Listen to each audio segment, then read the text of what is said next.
അള്ളാഹുവിനോട് ദുആ ചെയ്യുക. സർവജ്ഞനും സർവശക്തനുമായ അള്ളാഹു നമ്മുടെ സൃഷ്ടാവും സംരക്ഷകനുമാണ്, നമ്മുടെ സമീപസ്ഥനുമാണ് അവൻ. അതുകൊണ്ട് നാം എപ്പോഴും അവനോട് പ്രാർത്ഥിക്കേണ്ടതാണ്.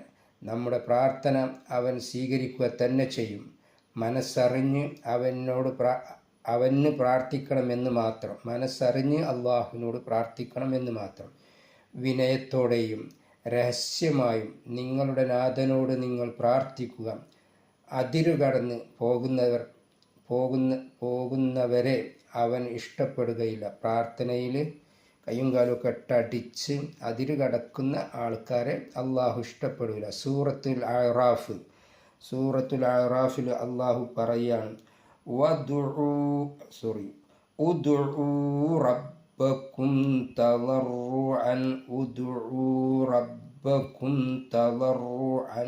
വഖുഫിയ ഇന്നഹു ലാ യുഹിബ്ബുൽ മുഅ്തദീൻ. ഉദ്ഉ റബ്ബക്കും, നിങ്ങൾ നിങ്ങളുടെ രക്ഷിതാവിനോട് പ്രാർത്ഥിക്കുക, റബ്ബിനോട് പ്രാർത്ഥിക്കുക. തളർറുഅൻ വഖുഫിയത്തൻ, സ്നേഹത്തോടെയും വിനയത്തോടെയും ആശയോടെയും പേടിയോടെയും. ഇന്നഹു ലാ യുഹിബ്ബു അൽ മുഅ്തദീൻ, അക്രമം പ്രവർത്തിക്കുന്നവരെ അള്ളാഹു ഇഷ്ടപ്പെടുകയില്ല. അതായത് പ്രാർത്ഥനയിൽ ക്ഷമിച്ചുകൊണ്ടും പ്രതീക്ഷയോടെയും വിനയത്തോടെയും ഇന്നല്ലെങ്കിൽ നാളെ ശരിയാകുമെന്ന ഉദ്ദേശത്തോടെ, ആഗ്രഹത്തോടെ, ആശയോടെ റബ്ബിനോട് പ്രാർത്ഥിക്കുക. വിനയത്തോടെയും രഹസ്യമായും നിങ്ങളുടെ നാഥനോട് നിങ്ങൾ പ്രാർത്ഥിക്കുക. അതിര് കടന്നു പോകുന്നവരെ അവൻ ഇഷ്ടപ്പെടുക തന്നെയില്ല.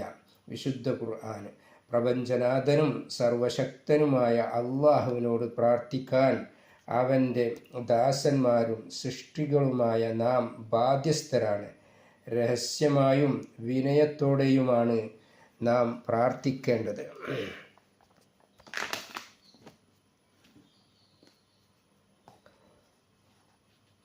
ഇങ്ങനെ പ്രാർത്ഥിച്ചാൽ മാത്രം പോരാ. ഒരു കാര്യത്തിലും ഒരു തരത്തിലും നാം അതിക്രമം കാണിക്കുകയും അരുത്. അതിക്രമം കാണിക്കുന്നവരെ അള്ളാഹു ഇഷ്ടപ്പെടുകയില്ല. ഒരു കാര്യത്തിലും, ജീവിതത്തിൽ ഒരിടത്തും ഒരു നിമിഷത്തിലും എപ്പോഴും അതിക്രമം കാണിക്കാൻ പാടില്ല. നിങ്ങൾ അവനോട് ചോദിച്ചതിൽ നിന്നെല്ലാം അവൻ നിങ്ങൾക്ക് തന്നു. അള്ളാഹുവിൻ്റെ അനുഗ്രഹങ്ങളെ നിങ്ങൾ എണ്ണുകയാണെങ്കിൽ നിങ്ങൾക്ക് തിട്ടപ്പെടുത്താൻ കഴിയുകയില്ല.